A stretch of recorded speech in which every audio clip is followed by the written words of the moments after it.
hadir pada pagi ini. Oke, selamat pagi Dr. Adib, selamat pagi rekan-rekan AMSI semua. Di sini ada Ketua AMSI, Kak Wens, kemudian ada pengurus Daeng UPI, kemudian ada pengurus lainnya yang videonya tidak terbuka. Terima kasih Dr. Adib sudah meluangkan waktu untuk sharing dengan teman-teman AMSI. Ini adalah AMSI Crisis Center, Dok. Jadi ini upaya AMSI untuk memfasilitasi teman-teman AMSI yang terkena COVID gitu. Jadi di sini kita mau sharing dan konsultasi dengan dokter bagaimana sih kita menghadapi serangan Omikron saat ini. Nah, mungkin dokter mau ada yang disampaikan dulu, monggo dok. Ya, terima kasih Mbak Erna, Mas Supi, Pak Wens dan semuanya teman-teman AMSI. Ini kesekian kali ya kita diskusi di AMSI. Terima kasih. Ya, jadi kebetulan sekarang saya baru selesai isoman juga ini.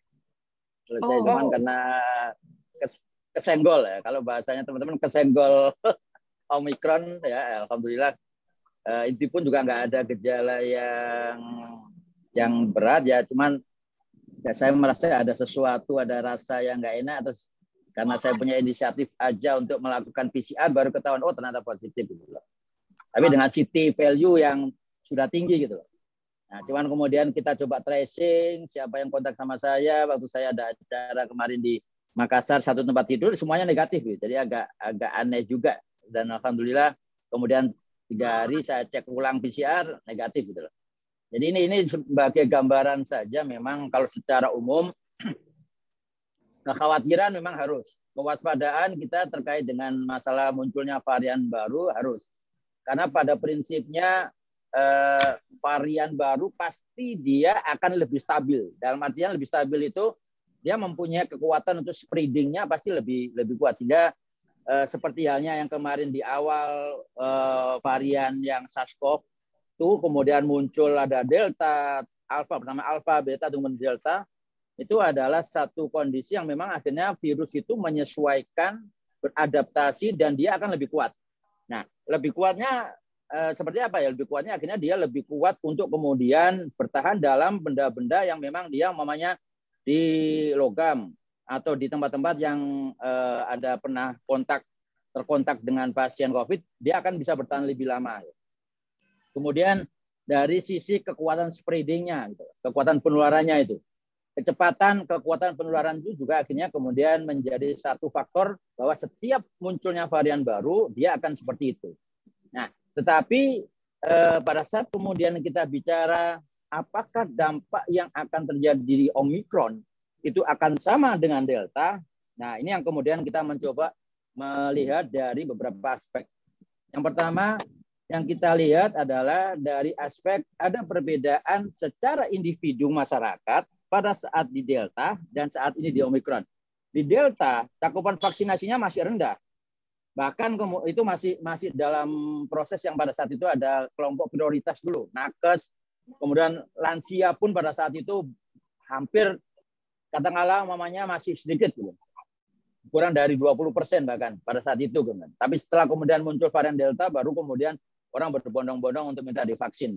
Nah, sekarang dengan munculnya Omikron, di mana cakupan vaksinasi yang sudah tinggi, ya, yang bisa kita katakan kalau di Jakarta aja udah bisa 80% lebih, maka ini menjadi satu kondisi yang pasti berbeda. Dampak yang terjadi pada saat kita terkena varian yang baru ini pasti berbeda dibandingkan kalau kemudian dengan varian Delta. Nah, ini yang kemudian perlu dipahami sehingga kenapa sekarang kemudian dari data-data referensi mengatakan gejalanya sebagian besar itu adalah OTG dan ringan, sebagian besar. Apakah ada yang sedang atau berat bahkan masuk ventilator ICU? Ada. Kapan dia bisa masuk ventilator ICU? Nah, ini yang kemarin yang disampaikan dan ada data dan ada salah satu contoh kasus di rumah sakit tempat saya, mereka cukup bagus membuat satu rekapitulasi datanya. Sebagian yang masuk di kondisi yang sedang berat, yang sampai kemudian dirawat di ICU, memang satu dia dengan komorbid. Komorbidnya apa yang paling banyak? Hipertensi, kemudian jantung, diabetes. 3 hal itu udah menjadi satu faktor yang memang akan memperparah kondisi. Walaupun sudah divaksin lengkap. Jadi ada sekitar kemarin, kalau salah satu contoh di rumah sakit di tempat saya itu dia pasien yang dirawat itu ada sekitar kemarin sekitar berapa tuh? 60-an kalau tidak salah ya. Dan kemudian mereka coba untuk mencari datanya berapa yang sudah divaksin. Sebagian yang masuk di data itu ada berapa yang memang dia belum divaksin gitu loh. Kalau data dari Kemenkes mengatakan yang kondisi yang berat bahkan kemudian yang meninggal 60% itu belum bukan belum divaksin, belum vaksinasi lengkap. Jadi belum vaksinasi lengkap. Jadi itu yang kemudian menjadi juga salah satu faktor. Jadi komorbid, kemudian ada penyakit autoimun atau penyakit dengan imunokompromis ya, seperti halnya yang muncul di Afrika Selatan. Kenapa kasus kematiannya juga pada saat itu tinggi? Karena imunokompromis, terutama pada pasien-pasien dengan HIV. Nah, kemudian kelompok resiko lansia.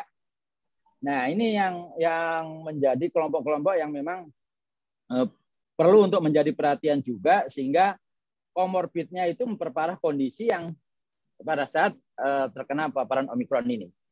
Tapi yang kemudian kita lihat sekarang,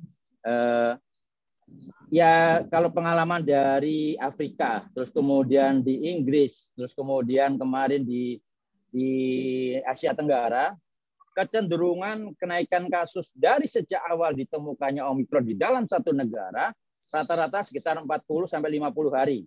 Ada yang di Afrika 40-45 hari. Terus kemudian dia turun, melandai. Kemudian yang agak lama ini Singapura. Singapura masih agak tinggi Omikronnya gitu. Dan data yang kemudian didapatkan dari Kementerian Kesehatan, dari World Genome Sequencing-nya, WGS-nya itu, mereka dari yang kemudian diambil sampelnya untuk di WGS, 88%, 90% Omikron. Jadi sebagian besar memang itu adalah Omikron. Gitu loh. Nah ini yang kemudian menjadi perhatian kita, sehingga saat ini pada kalau kita lihat di Jakarta, katakanlah di DKI Jakarta, yang kita lihat bukan positivity rate-nya saja sebenarnya. Yang kita lihat juga itu adalah keterisian tempat tidurnya. Kemudian perawatan di ICU. Nah, dari 34 provinsi, 24 provinsi mengatakan sudah mulai terisi. Sudah ada kenaikan. Jadi pada saat dia awalnya itu nggak ada pasien, ini sudah mulai ada pasien yang dirawat. Kemudian kenaikan terutama pada 5 daerah. DKI, Banten, Jawa Tengah, Jawa Barat, Bali. Tambah juga Jawa Timur. Gitu. Jadi kenaikan di dalam perawatan isolasi ini memang belum dikonversi. Jadi jumlah tempat tidur belum dikonversi seperti halnya di bulan Juli. Tapi memang ini udah mulai ada kenaikan di dalam perawatan di ruang isolasi dan di ruang ICU. Tapi tadi data yang didapatkan memang di ruang ICU terutama yang punya komorbid, faktor resiko karena lansia, dan juga karena tadi belum divaksinasi lengkap atau bahkan belum vaksin. Jadi ini yang perlu menjadi perhatian, sehingga kalau umpamanya sekarang apa upaya yang harus kita lakukan, pada prinsipnya sama. Semuanya pada prinsipnya sama sebenarnya. Jadi kenapa kita tetap senantiasa menyampaikan protokol kesehatan, pakai masker. Kuncinya memang salah satu faktor utama itu adalah masker. Dan pada saat kemudian kita lihat sekarang memakai maskernya itu udah mulai berkurang ya, orang sudah mulai banyak melepas masker, maka ini menjadi satu faktor yang bisa memicu untuk kemudian dia tertular. Tapi dia tertular dalam kondisi yang kita masih muda, kita sudah vaksin, kita tidak ada komorbid, memang itu dampaknya insya Allah tidak akan sebesar pada saat dia punya komorbid. Tapi yang paling penting deteksi dini. Semakin cepat dia diketahui bahwa oh ini itu ternyata kena, istirahat total, terus kemudian terpantau, dan kalau namanya ada keluhan langsung dirawat dan mendapatkan pengobatan. Terutama kemudian kita tahu bahwa kalau sudah ada gejala sedikit saja ringan, langsung masuk obat-obat antivirus ya, favipiravir atau molnupiravir yang kemarin dirilis itu udah udah sangat membantu untuk kemudian tidak masuk di dalam kondisi yang dia semakin berat gitu. Tapi pada prinsipnya tadi, Mbak Ena, pada saat kita udah terasa kita langsung istirahat. Nah, udah itu. Kadang-kadang kan orang denial dengan kondisi juga tetap bekerja, itu yang kemudian bisa memperparah kondisinya juga. Mungkin itu sebagai awalan, Mbak Ena. Terima kasih Dr. Adib. Nah, kondisi yang muncul di masyarakat sekarang ini adalah ini banyak orang flu, tapi mereka menganggapnya ini adalah flu biasa gitu. Tetapi ternyata ini bukan flu biasa, ini tetap COVID gitu. Nah, kalau kita lihat juga tidak ada gejala khas ya dok ya di pasien COVID ini ya, di pasien COVID Omikron gitu kan, tidak ada gejala khasnya itu karena dia hampir sama dengan flu biasa ya dok ya. Nah, beda dengan waktu Delta. Misalkan kalau Delta itu anosmia ya dok ya, kebanyakan mereka penciumannya hilang gitu. Tapi di Omikron ini rata-rata mengalami seperti flu atau batuk biasa gitu. Sebenarnya apa dok? Apa ciri khasnya itu untuk kita membedakan dengan flu biasa dengan ini COVID loh, bukan flu gitu? Ya memang agak sulit Mbak Ena ya. Jadi terus terang bahkan sebagian besar kalau dulu memang lebih ke arah batuk progresif, pilek gitu ya, dan kemudian anosmia. Tapi sekarang memang anosmia itu laporan dari beberapa pasien tidak, hampir sebagian besar tidak ada anosmia. Saya kemarin pun nggak ada anosmia saya. Tapi yang paling dirasakan dan itu kemudian menjadi ini kemungkinan dia itu kena, satu yang penting itu adalah kita sekarang masih dalam kondisi COVID. Gejala-gejala flu yang terjadi, kalau istilahnya sebenarnya namanya influenza atau flu-like syndrome, itu kita sudah pikirkan bahwa setiap ada gejala flu, maka yang pertama kita harus pikirkan kita itu adalah COVID. Karena kita masih dalam situasi pandemi gitu. Nah, penanganannya sebenarnya sama dengan flu yang lain tadi. Ya selain obat terus kemudian istirahat dan minum suplemen dan vitamin gitu. Tapi yang kemudian dari beberapa data yang kita dapatkan, yang lebih dikeluhkan oleh pasien lebih ke arah demam, malah jarang demam. Tapi Malaysia itu apa ya? Lemes, terus kemudian rasanya badan nggak enak. Kalau orang kena flu awal tuh, badan nggak enak, kayak ya kalau bahasa Jawanya rentek, ya badan rasanya rentek gitu loh, pegel-pegel gitu loh. Itu yang malah lebih menjadi ciri khas, ditambah lagi dengan nyeri tenggorokan. Kok nyeri tenggorokan nggak enak, tenggorokan nggak enak ini belum ke arah batuk ini. Baru kemudian muncul batuk atau pilek gitu loh. Nah, gejala-gejala awal itu memang hampir sama dengan flu memang. Tapi pada saat sekarang yang perlu disampaikan kepada masyarakat, gejala flu yang terjadi pada situasi pandemi, maka kita harus berpikir itu kemungkinan juga adalah COVID. Oke, noted dok. Nah, ini saya juga mau konfirmasi ke dokter bahwa katanya penyebaran Omikron ini 3 kali lebih cepat dari Delta. Kemudian berkembangnya Omikron terutama di saluran napas itu 70 kali lebih cepat dari Delta. Nah, bedanya apa dok? Omikron sama Delta. Apakah benar Omikron itu lebih menyerang ke saluran napas atas? Kemudian kalau Delta kan kemarin kita lebih banyak ke paru-paru ya dok ya. Saluran napas bawah, betul. Ya, itu gimana dok? Ya itu bicara reseptor sebenarnya. Jadi di dalam perubahan varian baru itu perubahannya pada spike proteinnya. Makanya di spike protein itu ada kode. Makanya kemudian ada kode BA1, BA2 itu dari spike protein yang ada gitu loh. Di Delta pun juga itu ada kodenya pada saat itu. Nah, yang sekarang kalau kemudian seperti yang saya sampaikan tadi, munculnya mutasi ya atau varian baru itu adalah satu proses mutasi. Yang pasti dia akan lebih kuat. Namanya dia mutasi, dia pasti akan berusaha untuk lebih kuat. Nah, lebih kuatnya itulah yang kemudian karena spike proteinnya itu dia itu lebih stabil, sehingga pada saat dia masuk, nah itu yang kemudian akhirnya kecepatannya pasti lebih banyak gitu. Kecepatan di dalam penularan, kemudian dia di reseptor, ada namanya S2 reseptor yang ada di nasofaring atau di tenggorokan atas, itu kemudian memberikan respon yang lebih cepat sehingga keluarnya lebih banyak muncul di saluran pernafasan atas. Ya, tapi bukan berarti kemudian nanti dia akan nggak ke saluran pernafasan bawah. Cuman progresif dari yang Delta memang pada saat dia kena, dia langsung ke paru-paru. Nah, ini memang Omikron dia lebih ke arah saluran pernafasan atas gitu loh. Nah, tapi yang perlu dipahami pada saat dia masuk di reseptor S2, maka disitulah kemudian secara individual itu pasti akan berbeda. Dan itu tergantung siapa. Kalau dia divaksin, berarti sudah ada pengenalan di dalam tubuh kita. kita ini karena memang dalam Omikron ini masih banyak perdebatan kontroversi terkait dengan apakah kemudian vaksin yang kita berikan itu kemudian tidak bisa menanggulangi terhadap Omikron.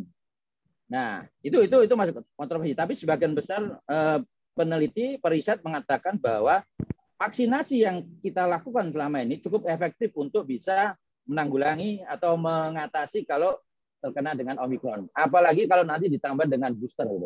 Nah, ini yang kemudian menjadi penting, sehingga gejala yang muncul itu sekali lagi karena dari virusnya, dan itu kemudian ditambah lagi dengan hostnya, manusianya, individunya gitu loh. Kalau individunya itu ada komorbid dan ada faktor-faktor yang resiko, lansia, itu maka itu juga akan mempercepat juga kondisinya untuk masuk ke dalam kondisi yang berat. Oke.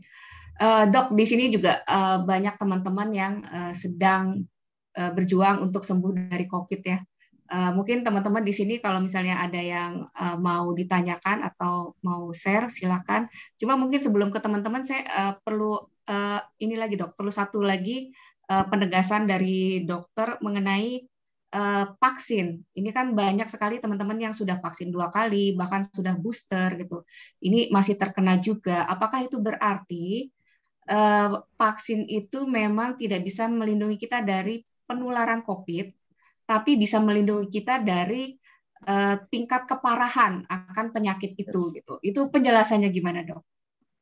Ya, itu tadi Mbak Erna. Jadi itu penting. Jadi tidak ada istilahnya itu semua ya. Hampir kita katakan vaksin itu kemudian menyatakan bahwa dia akan terlindungi secara total dan kemudian nggak akan terkena.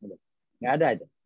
Tapi yang jelas pada saat apalagi ini virus baru ya. Virus baru yang kita masih berproses untuk melakukan penelitian lebih lanjut untuk memperbaiki vaksinnya yang lebih apa namanya itu lebih bagus lagi. Jadi yang selalu kita sampaikan bahwa walaupun kita divaksin bukan berarti kemudian kita merasa bebas akhirnya nggak perlu pakai masker sehingga kita nggak akan terpapar. Tidak, kita masih akan bisa terpapar.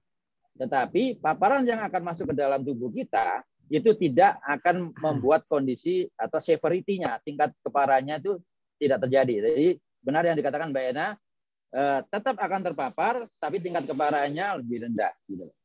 Oke, siap. Di sini sudah ada yang raise hand ya.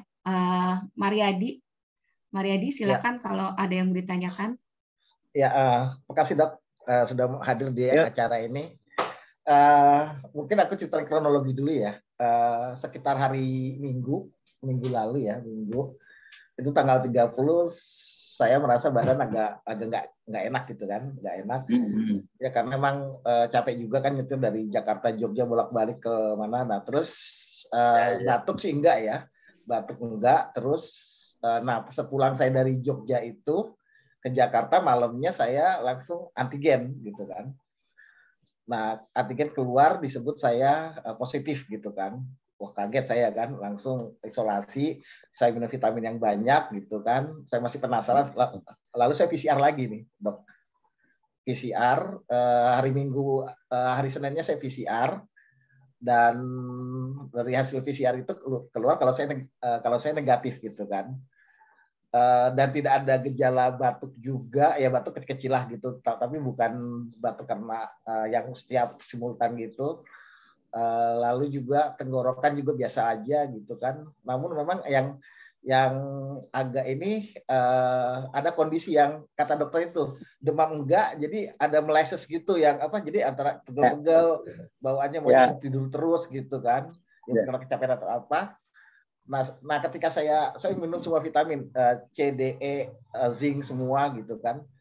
Nah ada kondisi kayak gitu. Nah, pada saat kondisi kayak gitu saya minum paracetamol itu udah beres, seger, bisa olahraga, bisa apa ngapa-ngapain gitu kan. Nah, sampai hari ke-6 ini ya masih suka kondisi seperti itu gitu kan. Saya sudah vaksin 2 kali ya. Nah, saya sih berencana mau ini lagi nih, mau PCR lagi hari ini, tapi karena tadi ngeliatnya PCR itu udah kayak antri beras, jadi saya urungkan aja. Ramai kali tadi PCR, ada kali sekitar itu 50-an orang gitu kan. Nanti malah saya boleh PCR. Nah sebenarnya kalau PCR sudah keluar sebenarnya itu tidak perlu keraguan lagi atau seperti apa dok? Gitu, dok. Tapi kondisi ini yang tadi saya tidak radang tenggorokan. Hasilnya PCR-nya apa, Mas Mariadi? PCR-nya apa? Negatif. Oh ya, oke. Nah, kalau udah negatif sih udah aman. Udah aman ya. Tapi itu tadi malam itu kayak lemes-lemes gitu kan. Tapi kalau pas minum Panadol seger gitu kan, ya olahraga masih bisa ini ya gitu kan. Gitu. Ini udah mungkin hari ke-6 ya gitu. Saya kan sempat isolasi juga di rumah gitu. Tapi semua vitamin saya memang udah minum. Nah, itu apa perlu PCR lagi atau gimana, Dok ya? Ya, jadi kita memang yang pertama pola pemikiran kita selalu kita awali dengan pada saat ada keluhan-keluhan tadi yang flu-like syndrome, gejala-gejala flu, maka kita berpikir kita riwayat kita kemana aja. Kita sempat kontak nggak dengan orang yang ternyata positif. Nah, kalau ternyata orang-orang yang kita ini juga kalau ada yang kontak, itu udah berpikir ke arah sana. Nah, Omikron ini lebih cepat sebenarnya mendapatkan hasil PCR-nya. Hari ketiga kita kontak dengan pasien itu kita bisa positif. Hari ketiga itu kita positif. Kalau yang dulu yang sebelumnya mungkin perlu waktu mungkin hari kelima. Sehingga kadang-kadang kalau mamanya kita negatif, kita perlu untuk kemudian kita ulang. Minimal 2 kali 24 jam kita coba ulang lagi. Kalau kita benar-benar negatif, insya Allah sudah negatif gitu. Karena ada keluhan, ada gejala-gejala tadi.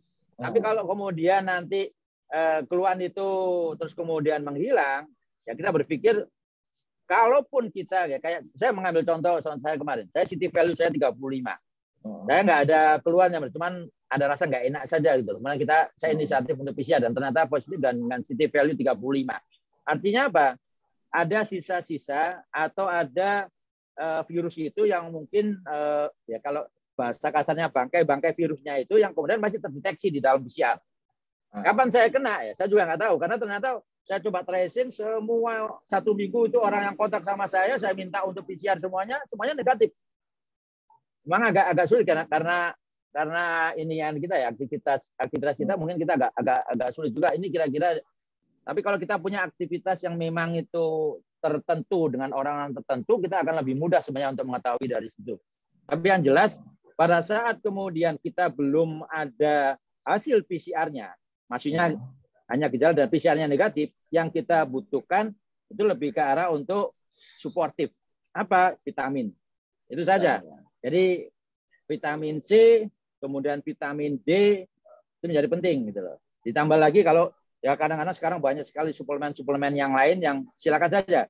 Itu bisa ada. Tapi kalau umpamanya sudah terdeteksi, ada gejala walaupun hanya sekedar pegel-pegel dan kemudian PCR-nya positif, Mas Mariadi mamanya, langsung minum antivirusnya. Jadi favipiravir atau Avigan atau yang kemarin dirilis molnupiravir walaupun itu agak sulit.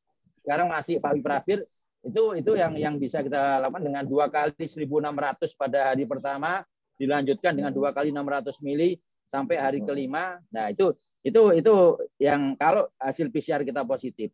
Tapi kalau negatif lebih ke arah vitamin saja nanti. Baik. Mas Mariadi, Mas ada lagi yang mau ditanyakan? Udah itu aja. Oke. Dari kesimpulannya, kalau misalkan kita terpapar, hasilnya negatif, perlu diulang lagi ya dok ya? 2 hari kemudian ya dok ya? Oke. Di sini juga ada beberapa yang sudah menuliskan pertanyaannya di chat. Apakah mau langsung bertanya saja atau dibacakan, Mas Eka? Oke, saya bacakan saja ya. Dr. Adip izin bertanya, apakah Indonesia sudah memasuki gelombang ketiga pandemi COVID-19? Apa saja indikator untuk menentukan gelombang pandemi? Terima kasih, Dok. Ya, jadi seperti yang kemarin saya sampaikan juga di Metro juga, kita udah masuk sebenarnya gelombang ketiga. Kenapa kita bisa katakan sudah masuk gelombang ketiga? Progresivitas kenaikan positivity rate yang di awal kemarin itu sekitar 20, pertamanya itu cuma 16, kemudian akhirnya tiba-tiba dalam waktu 1 minggu udah meningkat 24%, bahkan terakhir kemarin 30-an, 33 kalau nggak salah 33% positivity rate, ditambah lagi juga dengan kasus harian yang pertama 11.000, 12.000, akhirnya kemarin 17.000 per hari, ditambah lagi dengan keterisian tempat tidur dengan bor yang naik untuk ruang isolasi naik 60% dan ruang ICU naik sekitar 50-an%, maka itu kita bisa katakan bahwa kita sudah masuk ke gelombang ketiga. Ya, tapi belum puncak. Tapi ini belum puncaknya gitu. Nah, kapan itu puncaknya tadi itu? Ya nanti yang saya lihat ini cukup bagus sebenarnya Mbak Irna di Jakarta. Respon masyarakat ya, karena kekhawatiran di Delta itu tinggi, yang tadi disampaikan Mas Mariadi tadi, semua berbondong-bondong cek PCR nih sekarang ini. Ada keluhan-keluhan dikit, cek PCR. Sehingga rame ini. Jadi antrian di tempat pemeriksaan PCR ini jadi rame, karena mereka punya inisiatif untuk itu. Karena apa? Kalau ternyata dia positif, paling tidak itu adalah cara untuk mengamankan diri, cara untuk mengamankan keluarga dan masyarakat dan lingkungannya itu. Tapi yang jelas kita sudah masuk di gelombang ketiga saat ini. Oke, sudah masuk gelombang ketiga tapi belum puncaknya ya dok ya. Ini ada lagi pertanyaan dari Randy. Pertanyaannya adalah kekebalan seperti apa yang terbentuk setelah kita terkena Omikron? Kemudian obat-obatan apa yang mesti dikonsumsi untuk penderita Omikron gejala ringan? Silakan dok. Jadi kita nggak melihat Omikronnya, kita melihat COVID-nya. Sampai sekarang, terakhir kemarin kita juga rilis tentang pedoman penata laksanaannya, prinsipnya sama. Jadi Omikron dengan Delta prinsipnya penanganannya sama. Obat yang dilakukan juga sama. Gitu. Nah ini yang saya kira menjadi bagus juga Mbak Irna, sekaligus ini sebagai sosialisasi. Pada saat kita sudah terdeteksi di laboratorium yang itu kemudian terakses dengan data sentral di Kemenkes, maka kita langsung dapat inputan WA. Saya kemarin langsung dapat inputan dari WA dari Kemenkes bahwa karena saya positif, maka saya dikasih link untuk kemudian isolasi mandiri terpantau dengan telemedicine. Termasuk juga kemudian berkonsultasi gratis dengan dokter di platform-platform yang telemedicine, ditambah lagi untuk mendapatkan obat yang langsung dikirim ke kita. Nah, obat-obatan yang tadi, kalau memang itu ada gejala, walaupun itu gejalanya ringan hanya pilek saja, langsung masuk itu antivirusnya gitu. Jadi ini tadi saya udah chat juga untuk ini menjawab ini dari pertanyaan Mas Randy ini. Jadi Favipiravir 2 kali 1.600, 2 kali 1.600 itu 8 tablet, karena satu tabletnya itu 200 mg. Jadi lumayan juga sih 8 tablet gitu. Nah itu satu hari aja, hari pertama. Jadi hari pertama 24 jam pertama makan itu 2 kali 1.600. Ditambah lagi dengan kalau ada keluhan-keluhan nyeri tenggorokan, ditambah dengan azitromisin 1 kali 500 mg. Kemudian vitamin C, ya vitamin C 2 kali 500, vitamin D 1 kali yang 5.000 unit, ditambah lagi juga dengan zinc 1 kali 1. Jadi itu protokol yang sederhana yang kita lakukan untuk pasien-pasien yang bisa isolasi mandiri gitu. Sambil nanti dipantau kondisinya ada kondisi yang bertambah nggak? Kalau ada kondisi bertambah, segera langsung ke rumah sakit dan harus dirawat. Oke, baik dok. Tapi ini ada pertanyaan yang belum terjawab sepertinya dok. Kekebalan seperti apa yang terbentuk setelah kita terkena Omikron? Oh ya. Ya, jadi gini. Pada saat kita ada penelitian, sebenarnya kita nggak bicara Omikron, bicara COVID, semua COVID. Pada saat kita itu terpapar, terus kemudian seperti halnya kita divaksin, akan muncul antibodi di dalam tubuh kita. Kapan itu akan muncul antibodi? Itu sekitar mungkin ada yang 2-4 minggu, 1 bulan. Gitu. Itu akan muncul antibodi di dalam tubuh kita. Jadi kenapa kemudian di vaksin itu, kemudian divaksin ulang yang keduanya itu 4 minggu, itu salah satu untuk kemudian supaya meningkatkan antibodi dan membentuk antibodi dalam tubuhnya. Pada saat kita sudah terkena Omikron atau katakanlah COVID, maka antibodi yang muncul dalam tubuh kita itu muncul dalam waktu 2-4 minggu ini akan muncul dalam tubuh kita. Tetapi di dalam penelitian, kalau kita terkena COVID, ada macam-macam. Berapa lama antibodi dalam tubuh kita itu macam-macam. Kalau kondisi kita kena yang ringan, nggak lama itu akan turun. Sekitar 1 bulan, 2 bulan itu turun antibodinya. Tapi kalau umpamanya kita terkena sampai berat, sampai kemudian kita pasang ventilator, umpamanya katakanlah itu sampai 6 bulan, gitu loh. Itu muncul gitu loh. Nah, tapi sekali lagi ini contoh kasus ya, kebetulan saya sedang isoman.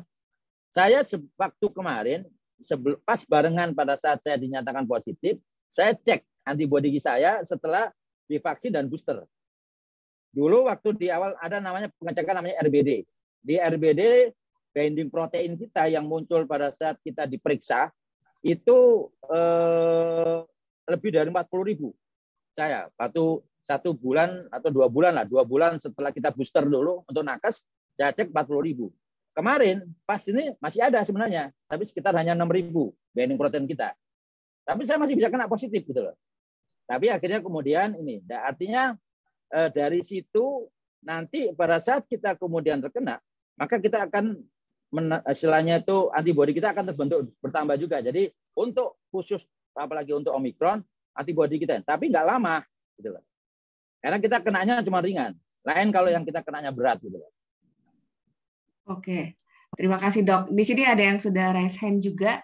Hesti, silakan kalau mau langsung bertanya. Ya, terima kasih Mbak Irna. Terima kasih Dokter Adip. Dokter, ini memang cepat banget ya. Kasus di ibu saya nularin ibu saya. Itu padahal ngobrol nyampe rumah itu sempat bicara itu hanya sebentar.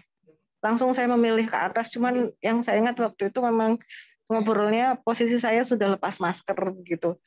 Nah, itu ternyata kemudian 2 hari ibu saya tes PCR positif. Ya. Udah booster, cuman saya nggak tahu booster ketiganya dapat apa. Kalau yang 1-2 itu dapatnya Sinovac. Positifnya setelah booster ya, Mbak Esti ya? Setelah booster, tapi jedahnya seminggu dok. Jadi saya nyampe rumah itu kan hari Senin dini hari itu ngobrol dengan ibu. Nah, vaksin ibu itu dilakukan seminggu sebelumnya hari Senin. Jadi jedahnya baru seminggu memang. Tapi kondisi ibu gimana sekarang? Maksudnya kondisi ibunya ringan atau sedang atau berat? Ibu itu pilek. Jadi kalau saya pantau, ibu kondisinya pilek. Detail-detailnya saya belum tahu karena sekarang kan saya di rumah sakit. Cuman ibu saya ada komorbid diabetes. Gitu. Nah, dirawat berarti kan sekarang dirawat? Belum, lagi proses minta rujukan dok dari puskesmas. Oke. Dari puskesmas lagi minta proses rujukan biar bisa dirawat gitu. Nah, ini memang cepat banget. Yang kalau soal booster itu memang jadi ya kita tetap harus ini ya dok ya seperti yang dokter tadi sampaikan. Nah, mohon dikasih pencerahan dok soal city value karena ini biar kita lebih aware juga ya. Kemarin itu kan city value saya di PCR itu berapa sih? 25.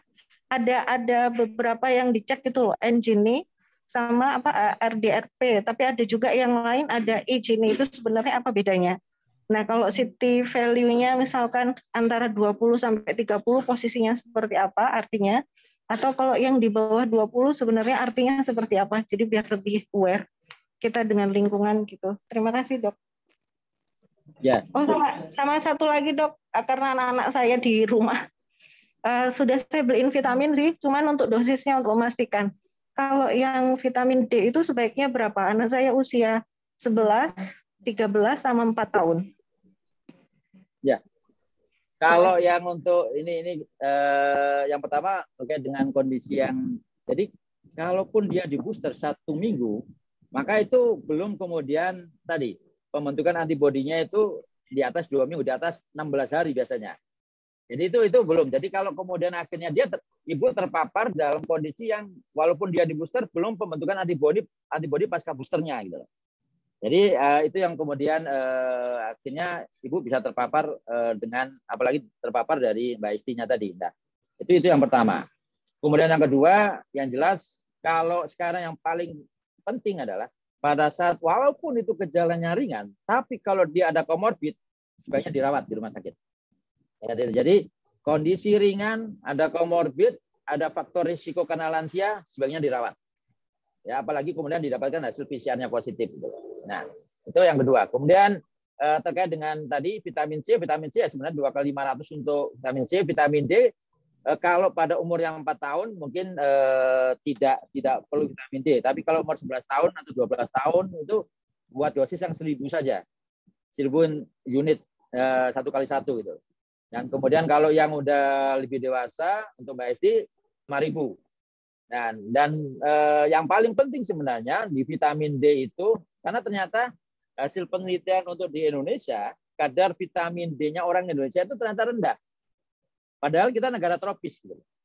Sehingga yang tadi yang anak-anak lebih banyak sebaiknya diminta untuk berjemur di jam 10 sampai jam 12 karena di situ akan ada muncul pembentukan vitamin D. Jadi cukup itu tanpa harus mengkonsumsi vitamin D. Sekaligus nanti mungkin dengan makan ikan ya. Makan ikan salah satu sumber dari vitamin D juga. Nah, terus kemudian berkaitan dengan city value. Nah, city value itu adalah cycle threshold value. Ini adalah berkaitan dengan angka siklus suhu di mana materi genetiknya terdeteksi. Jadi materi dari virusnya itu terdeteksi, kemudian ada cut off-nya. Jadi city value ini ada berbeda-beda. Ada cut off, range cut off-nya dari lab itu ada sampai 35 sampai 40. Sehingga ada lab yang kemudian kalau di atas 35 dia menyatakan negatif. Tapi kalau ada lab yang menyatakan itu di atas 38, maka kita 35 aja positif. Sehingga jangan heran kalau kemudian mamanya saya periksa di satu lab, lab A. Saya negatif, tapi saya bicara di lab B. Kok saya positif? Dengan city value berapa? Ternyata city value 36. Oh, berarti yang cut off yang sebelumnya dia pakai city value yang di atas apa yang di bawah yang di atas 35 itu. Jadi itu kadang-kadang akhirnya membedakan itu. Tapi range-nya cut off value-nya itu memakai 35 sampai 40 gitu. Nah, itu berkaitan juga dengan materi genetik. Materi genetik itu dari virus itu, baik itu virusnya itu masih hidup maupun bangkainya virus saja terdeteksi juga gitu. Bangkainya virus itu terdeteksi juga di situ dari city value itu gitu.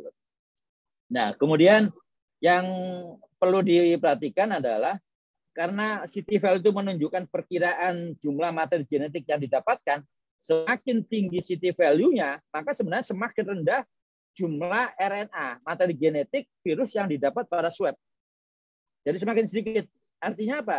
Kalau sudah di atas 35, dia positif, tapi dia sudah tidak menularkan. Kenapa? Materi genetiknya lebih rendah. Jadi nggak terlalu menular sebenarnya. Lain kalau tadi Mbak Esti berapa? 25. Oh, 25 itu masih menularkan gitu loh.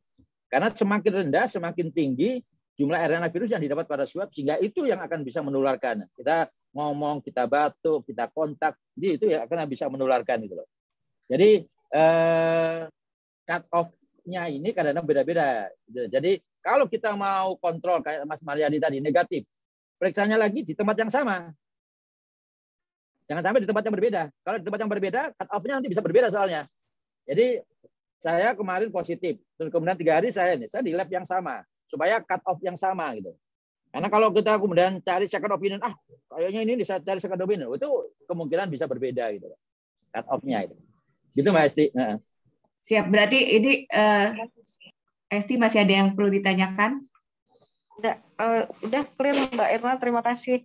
Iya, berarti city value ini tergantung regionnya ya dok ya? Jadi region yang dipakai apa, mungkin batas atas bawahnya juga berbeda-beda. Bukan regionnya. Jadi kesepakatan di labnya mau cut off-nya berapa? Oh, cut off-nya berapa? Oke, jadi nilainya dari alat itu. Iya, maka itu disarankan periksalah di lab yang sama ya dok ya? Betul. Nah. Ya, oke. Terima kasih dok. Ini kemudian ada lagi pertanyaan dari Ika. Pertanyaannya, banyak mitos dan fakta yang beredar terkait Omikron. Yang ingin saya tanyakan tadi, untuk tidak terlalu disarankan untuk tidak terlalu banyak makan nasi dan makan sesuatu yang manis karena Omikron cepat berkembang jika kita memakan sesuatu yang manis. Ini fakta atau mitos dok? Ya, jadi kita selalu berpatokan pada evidence base. Ini pernyataan ini pernah disampaikan juga oleh salah satu dokter juga memang. Jadi berkaitan dengan fasting, ya. Jadi dia diminta puasa dalam 16 jam. Pertama, karena pada saat kita di awal terkena, itu kita harus kasih jangan dikasih makan tuh virusnya supaya virus itu nggak berkembang gitu. Itu di dalam konteks untuk penyakit, memang sumber nutrisi daripada penyakit ya, kanker terutama. Ini kalau kita bicara sel-sel kanker juga demikian gitu loh. Tapi yang berkaitan dengan virus ini memang ini masih debatable gitu. Jadi hal ini belum saya tidak bicara mitos, tapi ini memang masih debatable, masih banyak referensi yang perlu untuk memperkuat hal ini. Tapi yang jelas kalau secara umum kita bicara terkait dengan sel kanker yang dia itu mengambil nutrisi dari tubuh kita, maka kita memang menghindari hal-hal yang sifatnya yang seperti ini supaya tidak memberikan nutrisi pada sel pada virus atau sel kankernya lah, sel kankernya gitu. Tapi kalau bicara terkait dengan COVID, ini masih debatable gitu loh. Jadi saya tidak mengatakan ini mitos atau fakta, tapi yang jelas ini kita masih butuh referensi yang lebih kuat lagi gitu. Oke, masih butuh penelitian ya, Dok ya? Betul. Oke. Ini ada pertanyaan juga, Dok, dari Edi, AMSI Kaltim. Saya baru saja selesai vaksin lanjutan kemarin dengan vaksin AstraZeneca. Pertanyaannya, apa perbedaan dan kelebihan dari masing-masing terhadap vaksin 1 dan 2 dengan Sinovac? Vaksin 1 dan 2 maksudnya dengan Sinovac, kemudian yang ketiga dengan AstraZeneca. Berarti ini Mas Edi maksudnya di booster kali ya? Booster dengan AstraZeneca ya? Iya, boosternya dengan AstraZeneca, 1-2-nya dengan Sinovac. Ya, jadi memang ini terakhir memang ada penelitian yang mengatakan dosis 1, dosis 2 kita udah pernah vaksin Sinovac. Kemudian boosternya apakah harus Sinovac? Nah, kesepakatan atau dari hasil penelitian yang sudah ada, maka booster itu bisa homolog atau bisa heterolog. Homolognya itu apa? Sinovac. AstraZeneca. Tapi bisa juga heterolog. Heterolog namanya Sinovac, kemudian golongan RNA vaksin, Moderna atau Pfizer atau AstraZeneca. Nah, dari beberapa hasil penelitian tadi, pada saat kemudian Sinovac, kemudian Pfizer atau Moderna, maka dia meningkatkan sekitar 98% kalau tidak salah itu. Terus kemudian yang kalau AstraZeneca, kemudian RNA, dia juga meningkatkan antibodi yang ada beberapa referensi, saya lupa itu ada sekitar 3 kali lipat dan sebagainya lah. Nah, pada saat kemudian kalau masih di Sinovac, kemudian AstraZeneca, maka ini juga bisa meningkatkan antibodi, tapi memang tidak sebesar dari kalau boosternya itu dengan Pfizer atau Moderna. Tapi pada dasarnya semua vaksin dan kemudian booster semua sama-sama membentuk antibodi. Tinggal masalah kemudian pembentukan antibodinya, kualitas yang terbentuk di dalam tubuh kita itu memang berbeda-beda. Ya, yang akhirnya kalau yang paling tinggi memang Pfizer maunya, atau golongan RNA vaksin ya, Pfizer atau Moderna, kemudian boosternya juga Pfizer, itu cukup lebih tinggi lah dibandingkan kalau yang lainnya. Tapi sama-sama mereka sebenarnya membentuk antibodi juga. Oke, jadi heterolog atau homolog ini tinggal pilihan aja, Dok ya. Tapi pemerintah saat ini memang memilih untuk heterolog ya, Dok ya. Betul. Ya karena mencari vaksin sekarang kan ini rebutan semua negara soalnya. Iya, betul. Pertanyaan selanjutnya, Dok, dari Stefanus, apakah perlu orang yang positif COVID untuk tahu varian apa di tubuhnya lewat tes whole genome sequence ini, Dok? Kemudian waktu Delta kemarin isoman 10 hari, lalu tidak ada gejala lagi, dianggap sembuh, dan tidak perlu tes PCR lagi. Apakah itu berlaku juga pada kondisi saat ini, Dok? Jadi yang pertama soal whole genome sequence dulu, Dok. Ya, whole genome sequencing memang kita ambil random sebenarnya. Pemerintah mengambil random, terutama jadi ada karakter yang juga kapan itu apakah semua di whole genome sequencing juga tidak. Ya, tapi di random gitu loh, di random sampling gitu loh, karena kalau kita mau periksa WGS itu ada pemeriksaan lebih lanjut, belum semua lab punya gitu. Bahkan kemudian kalau lab yang punya ada istilahnya itu SGTF ya, yang lab PCR yang ada SGTF-nya, dia bisa langsung menunjukkan bahwa dia ini kemungkinan itu adalah Omicron gitu. Tapi yang berkaitan dengan whole genome sequencing, jadi semua negara sekarang diminta untuk membuat satu data terkait dengan whole genome sequencing-nya di negaranya, yang itu kemudian menunjukkan apakah ada muncul varian-varian baru. Nah, ini yang kemudian kalau menurut saya, kalau kita sebagai masyarakat tidak harus kemudian kita mau tahu nih, kita mau Omicron apa, enggak perlu. Itu kaitannya dengan secara epidemiologi saja gitu. Jadi secara nanti pemerintah yang akan melakukan random, karena sebagian yang kemudian diambil seperti saya sampaikan tadi, diambil sampelnya saat ini 90% Omicron. Okay. Tapi buat kita Omicron tidak akan mempengaruhi itu, tidak akan mempengaruhi penata laksanaannya. Jadi nggak perlu kita ngotot. Saya pengen tahu dong, ini saya Omicron atau tidak, nggak perlu ngotot, Mbak Ena. Jadi supaya kita kita jangan terjebak dengan selainnya munculnya ada nama-nama varian baru. Kemudian tentang waktu isoman tetap sama Mas Stefanus, jadi isoman ini 10 hari. Terus kemudian yang paling penting juga adalah negatif pada saat hasil isoman itu kita bisa lakukan sebenarnya pada tergantung kalau dia dengan kondisi seperti apa. Tapi kalau isoman yang ini kalau sudah negatif dalam 2 kali pemeriksaan, maka kita katakan bisa itu sudah negatif. Jadi negatif pertama itu tetap kita harus cek 2 kali 24 jam, kita cek lagi kalau umpamanya itu sudah benar-benar negatif, baru kemudian kita menyatakan bahwa kita sudah negatif. Oke, ini mungkin pertanyaannya sama kayak yang di bawah ya, Dok. Baiknya saya tes PCR kapan lagi kalau misalkan hari ini positif? Tadi dokter sudah menjelaskan sebaiknya 2 hari lagi ya, Dok ya? Atau ya, gimana? 2 hari lagi. Ini saya positif di hari Sabtu, sekarang sudah hari ke-7 isoman. Iya. Saya yang tidak ada, hanya di awal saja demam. Ya, sekarang hari ke-7 bisa PCR langsung. Oke. Jadi sekarang bisa PCR, terus kemudian 2 kali 24 jam dicek PCR lagi untuk 2 kali negatif, baru kemudian kita nyatakan bahwa kita benar-benar negatif. Oke. Ini kemudian dari Saptini, berapa lama setelah sembuh kami yang terkena COVID bisa melakukan booster, Dok? Jadi pada prinsipnya sebenarnya 1 bulan setelah kita sembuh kita boleh booster. Jadi kalau dulu memang ada aturan 3 bulan ya, tapi itu lebih ke arah aturan administratif saja karena memberikan kesempatan pada yang belum vaksin gitu ya. Ya, tapi kalau sekarang sebenarnya 1 bulan setelah kita sudah terkena COVID kita boleh booster. Oke, Dok, ini terkait dengan jumlah pasien COVID ya, Dok ya. Kemarin kan yang dirawat di rumah sakit itu ada sekitar 26.000 sekian ya, Dok ya, yang masih dirawat masih 12 ribuan gitu.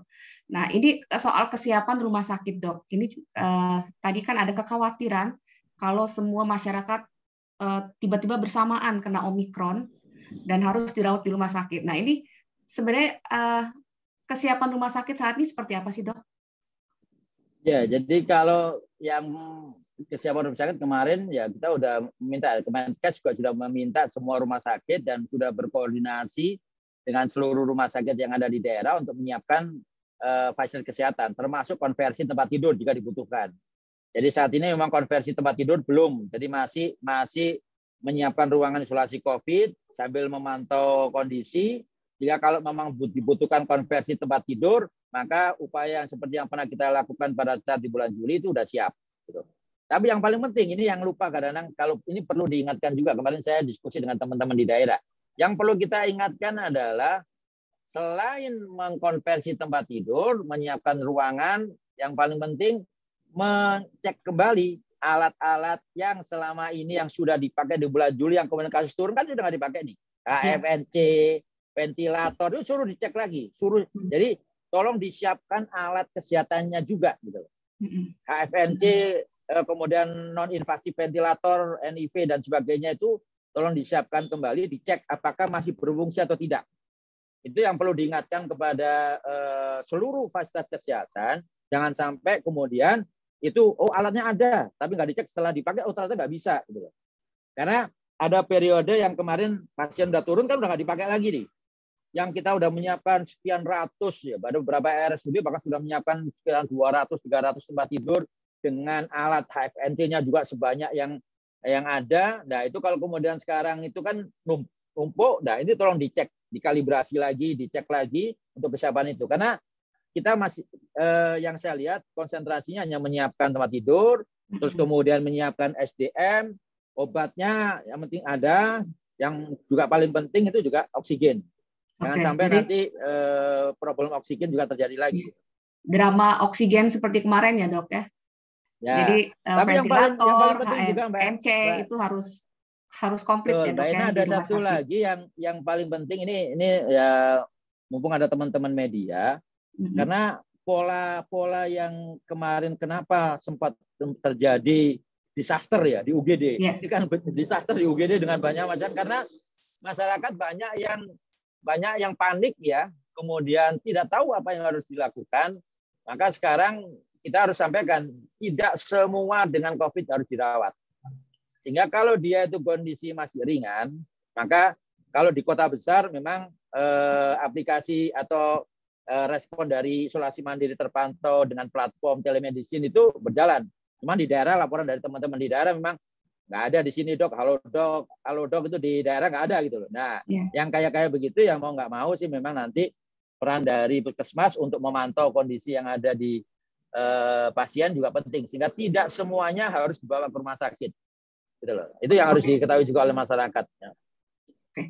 Dok, mengenai kondisi dokter-dokter di Indonesia saat ini, kemudian nakes juga, ini kan kalau dulu Delta itu karena mungkin belum divaksin ya dok ya, banyak dokter meninggal, nakes terpapar gitu.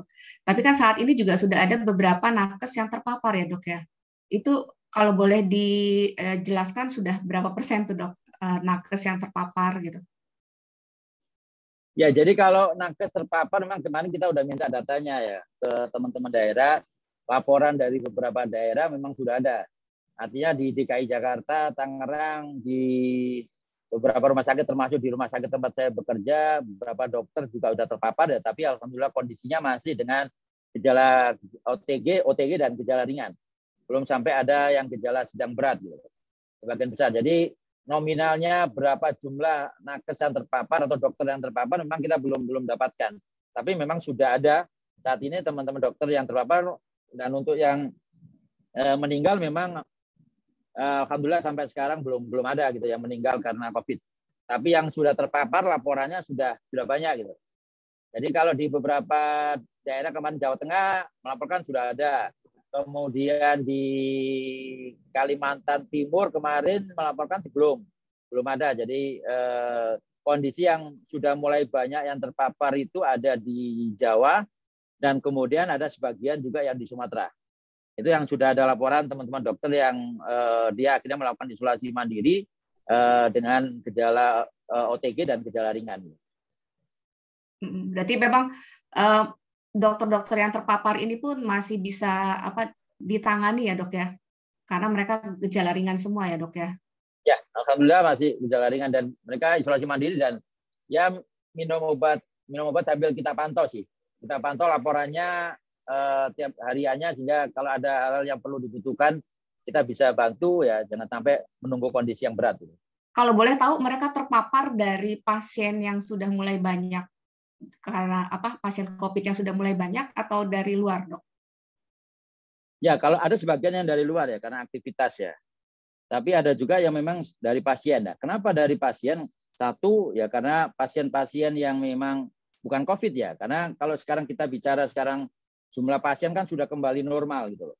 Jadi pasien-pasien yang berkunjung itu udah mulai normal gitu loh. Sehingga kita dihadapkan dengan melayani pasien yang dengan jumlah yang juga seperti halnya kondisi yang normal gitu. Nah, dari situ kita tidak tahu apakah pasien-pasien itu sudah ada gejala atau tidaknya, resiko paparannya itu juga kemudian menjadi juga terjadi gitu loh.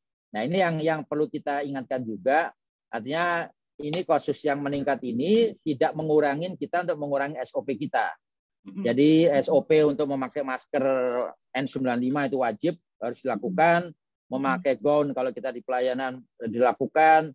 Terus kemudian pada saat kita visit di ruangan, apalagi sudah ada ruangan yang disiapkan untuk COVID, juga harus memakai dengan standar APD level 3. Itu yang kemudian kita ingatkan kembali kepada teman-teman karena sudah mulai lagi ada pasien-pasien COVID soalnya. Oke, dok, ini ada sorotan juga bahwa sudah vaksin, kemudian 2 kali kena COVID, terus begitu Omikron kena lagi gitu. Nah ini ini sebenarnya kan yang paling banyak disorot itu masalah prokesnya kan dok ya. Nah prokes ini sebenarnya titik terlemah dari prokes ini yang membuat kita terpapar itu biasanya karena apa dok gitu? Jadi kita udah pakai masker, udah pakai apa, ini kita udah ngerasa udah prokes banget nih gitu. Tapi masih juga tertular. Jadi titik terlemah prokes ini di mana dok?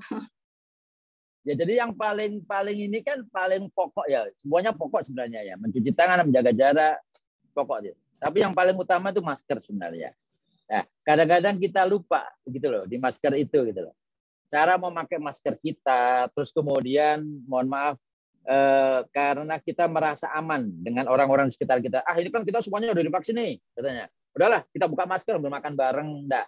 Hal-hal seperti itu yang menjadi titik lemah sebenarnya. Nah, titik lemah dari kita sehingga akhirnya kita terpapar gitu.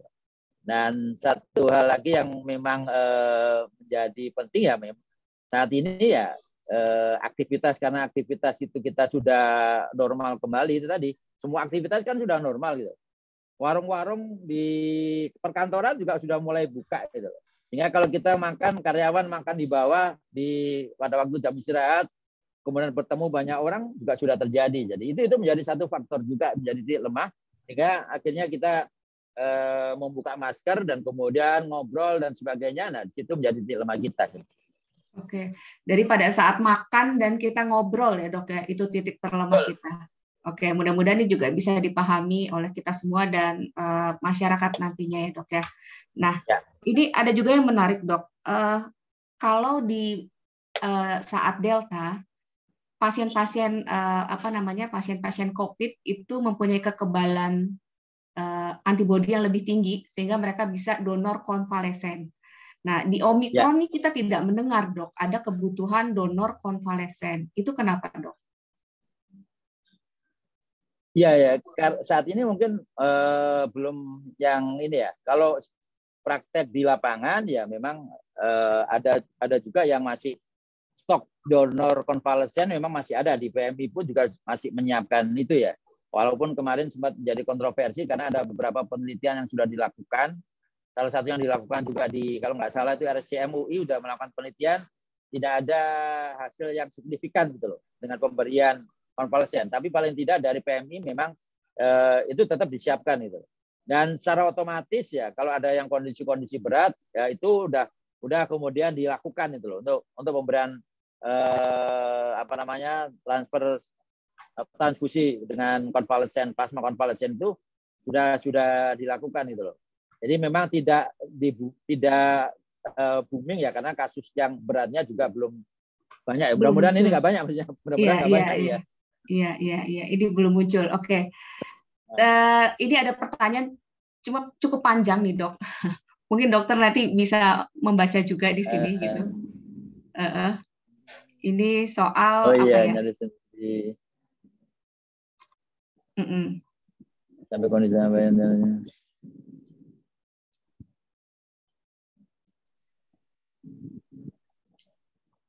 minum obat. Oke, ini karena ada komorbid ya, ada tiroid gitu loh ya. Ya, jadi kalau kemudian ada tiroid dan kemudian ada gejala dan ini kan belum ada hasil swab. Kalau ada hasil swab sebaiknya untuk yang punya komorbid pemantauannya di rumah sakit gitu. Jadi saya menyarankan nanti untuk Mbak Ipet ya ini untuk suami ya yang dengan ada tiroid juga maka sebaiknya ini benar-benar lebih dipantau dan disarankan kalau ternyata nanti positif dirawat di rumah sakit aja. Oke. Nah, kalau obat vitamin ya sama tadi. Kalau ini obat vitamin kan sama tadi seperti yang saya sampaikan di awal tadi. Ya. Oke, pertanyaan selanjutnya dok dari Mas Arif. Anak saya 13 tahun sejak 2 tahun lalu terkena RHD dan berpengaruh ke katup jantungnya. Apakah aman untuk dilakukan vaksinasi COVID? Ya, jadi nanti Mas Arif konsultasi ke dokter jantungnya, dokter jantung anaknya terutama, karena memang nanti tinggal pilihannya sebenarnya, pilihan vaksinasinya. Karena kalau kita bicara yang paling minim untuk efek samping itu adalah Sinovac gitu loh. Tapi ini tetap nanti konsultasi ke dokter jantungnya. Jadi aman dalam artian aman, tapi dengan vaksin tertentu yang memang itu lebih paling minim untuk efek samping yang muncul itu. Oke, Mas Arif masih ada yang perlu ditanyakan lagi? Ya, ini dok. Jadi sekarang kemarin kan sempat berinteraksi dengan saya memang, tapi sampai sekarang nggak ada gejala sih anak saya. Jadi alhamdulillah anak dan istri saya tidak ada gejala, tapi saya memang setelah kemarin merasa agak tidak enak begitu, sudah langsung mengungsi dari rumah begitu supaya karena itu bagus Mas Arif. Ya, seperti itu. Nah sampai sekarang memang tidak ada gejala, tapi apakah perlu ada ini mungkin apa antisipasi begitu, atau mungkin perlu juga? Ini anak belum divaksin ya nih, anak belum divaksin ya? Belum. Jadi Ya saya memang karena enggak berani vaksin. Kemarin terakhir ke Dokter Mahrus itu lupa enggak saya tanya. Apakah boleh ini apa? Di mana ini Mas Arif, di mana? Di rumah di mana? Sidoarjo. Jawa Di Timur. Sidoarjo. Ya. Jawa Timur kan Sesama wong Jatim, Pak Adip. Ya. Nggih. Ya, jadi nanti mungkin ini harus tanyakan ya, karena kalau mamanya pilihannya nanti, kalau untuk anak yang 12 tahun, 17 tahunan, kemarin kan penelitiannya kan golongan RNA vaksin ya, Pfizer juga boleh, kemudian Sinovac atau juga boleh. Cuman kan beberapa laporan kan memang ada kondisi-kondisi yang pasca vaksin yang kalau yang di Pfizer atau Moderna dibandingkan sama Sinovac kan itu beda gitu. Jadi memang nanti kalau dari saya, tapi nanti tetap harus konsultasi ke anak. Kalaupun mau vaksin, yang paling aman untuk dengan kondisi yang dengan RAD itu adalah Sinovac. Terus kemudian terkait dengan tadi karena ada kontak, selama tidak ada keluhan dalam jangka waktu 7 hari ke depan, 7 hari setelah kontak, saya kira mungkin insya Allah keluarga sih aman sih Mas Arif. Nggak ada paparan kan. Ya karena di Jatim kan sempat ada kasus lah kemarin apa? Ada usia 9 sama 12 kan setelah vaksin kemudian meninggal. Ya kita enggak tahu lah, banyak faktor. Oh ya, tapi saya belum mendapat laporan KIPI-nya ya. Maksudnya dari KIPI itu akhirnya ada faktor kenapanya itu saya belum dapat laporan tadi. Belum ada laporan ya? Saya belum ya. Kayaknya sih udah diproses sih kemarin sih memang. Yang anak-anak yang habis divaksin kemarin itu kan. Iya. Ya, terima kasih. Ya, baik. Ini mungkin terakhir nih dok dari Mbak Citra. Ini sebenarnya menanyakan hal yang tadi sudah ditanyakan, tapi ini menarik. Misalkan menurut orang puskesmas kalau 10 hari tanpa gejala plus 3 hari itu bisa dikatakan sembuh betul. Nah, cara menghitung hari pertamanya itu kapan gitu? Terus apakah perlu PCR lagi untuk memastikan hasil negatif setelah 10 hari? Nah, ini hari pertamanya itu kapan, Dok? Ya, memang kalau untuk menentukan hari pertamanya yang agak sulit ya. Tapi apa yang disampaikan Puskesmas dalam konteks surveillance epidemiologi ini sebenarnya. Tapi kalau kita sudah ada hasil PCR dan 2 kali PCR kita negatif, maka kita bisa menyatakan kita sebenarnya sudah negatif. Jadi memang kalau di dalam satu program surveillance dengan ketentuan tadi isoman 10 hari, maka 10 hari isoman, nanti kemudian PCR, terus kemudian 24 jam kemudian 2 kali 24 jam kemudian PCR kembali dan negatif, baru dinyatakan itu sembuh gitu. Tapi ini dalam konteks surveillance epidemiologi memang, karena memang itu menjadi tugas tracing dari para puskesmas gitu loh. Tapi kalau ini memang agak sulit kita dari hari pertamanya. Kalau kita tanpa gejala, kita hari pertamanya kita agak sulit, tapi hari pertama yang dimaksud di sini itu biasanya hari pertama kita terdiagnosa. Jadi namanya kita PCR positif. Nah, itu dihitung hari pertama kalau kita tanpa gejala. Nah, itu yang bagian dari tracing memang. Oke, terima kasih Dok. Sebelum kita menutup nih Dok, apakah perlu Dok sekarang kondisi sebelum-sebelumnya kan pemerintah selalu melakukan gas rem gitu kan. Kalau sekarang kan sepertinya agak ini juga ya, tidak terlalu ketat ya Dok ya. Tapi apakah dokter melihat keputusan pemerintah saat ini yang tidak terlalu ngerem itu sudah tepat atau gimana Dok? Ya, ini memang posisi yang sulit saya kira memang dari pemerintah juga. Satu sisi ekonomi sudah berjalan, sekarang ekonomi sudah berjalan gitu. Dan kemudian ada konsekuensi memang pada saat itu kemudian dilakukan katakanlah yang namanya PPKM level 3, maka ada konsekuensi yang akan timbul dari sudut pandang ekonomi gitu. Tapi yang jelas kalau dari kami dengan kondisi yang mulai ini ada progresivitas naik, hati-hati, kita punya pengalaman dengan Delta gitu. Jadi yang kita harus sampaikan juga bukan berarti, dan saya yakin itu sudah disiapkan. Saat ini mungkin dianggap pemerintah belum, dan pemerintah sudah istilahnya terus akan mengupdate sebenarnya. Tapi jika ini memang akan ada lonjakan, bukan tidak mungkin itu nanti akan kemudian dilakukan PPKM level 3 itu. Cuman memang kita harus melihat dari basis kewilayahan, katakanlah namanya DKI, kemudian dengan daerah-daerah lain pasti berbeda gitu. Ya, termasuk kemarin yang ketentuan terkait dengan PTM juga. ya itu kan pasti berbeda. Tapi pada saat kemudian kita bicara sekarang data nasional, memang tidak akan membuat satu kebijakan nasional, tapi data wilayah itu menjadi sangat penting. Sehingga penentuan terkait dengan gas rem tadi atau PPKM level 2, level 1 atau level 3 ini harus progresif, progresif dievaluasi terus. Karena jangan sampai kita terlambat untuk menyatakan itu.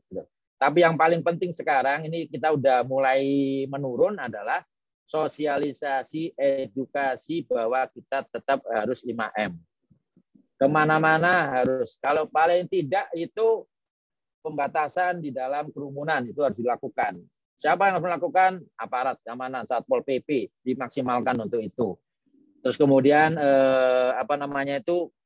pakai masker diwajibkan gitu. Itu kondisi-kondisi yang saya kira perlu untuk dilakukan ya, terlepas dari nanti apakah kita nanti PPKM level 3 ataupun level 2 katakanlah. Baik. Terima kasih dokter. Ini teman-teman, ini ada beberapa kesimpulan yang kita dapatkan dari dokter. Ini yang terkait sama kita semua ya mungkin ya. Yang pertama tadi, flu dalam kondisi pandemi wajib dicurigai sebagai COVID. Kemudian booster akan membentuk antibodi baru itu setelah 16 hari. Kemudian gejala ringan atau komorbid untuk lansia atau untuk komorbid ya dok ya, walaupun itu gejala ringan, itu harus dirawat di rumah sakit. Kemudian kalau kita terpapar sama orang COVID, itu setelah tes 2 hari lagi disarankan untuk tes lagi. Oke, itu mungkin ya dok ya, sama tadi yang dokter bilang tetap harus prokes tadi. Titik terlemah prokes adalah ketika kita sedang makan dan sedang ngobrol ya dok ya. Baik, dokter, tidak terasa sudah hampir jam 11, sudah hampir 1 jam lebih kita berbincang. Terima kasih banyak atas waktunya dok. Ini sangat membuka, menambah insight dari kita semua untuk memberikan penanganan serangan Omikron yang lebih baik lagi. Saya kembalikan ke MC, silakan Dayang Upi. Ya, makasih Mbak Irna sudah memandu acara pada siang hari ini. Dr. Adip, terima kasih banyak atas waktunya. Sama-sama, Mas Upi. Sama-sama sehat-sehat ya Mas Upi. Alhamdulillah udah negatif, PCR saya udah negatif. Oh sudah ya, ya alhamdulillah kalau gitu. Makasih Elis ya. Makasih dok. Ya. Makasih teman-teman. Makasih makasih semuanya. Sehat-sehat semuanya ya. Teman-teman yang lagi isoman itu bisa segera pulih. Amin. Penjelasan Mas Dr. Adip juga bisa menambah referensi yang lebih valid terkait berbagai isu. Sekali lagi Dr. Adip, makasih banyak. Nanti kita makasih banyak lagi. Jangan segan-segan dan bosan-bosan. Siap. Ya, terima kasih dok. Terima kasih semua teman-teman. Terima kasih semua. Kalau ada apa-apa kasih tahu ya.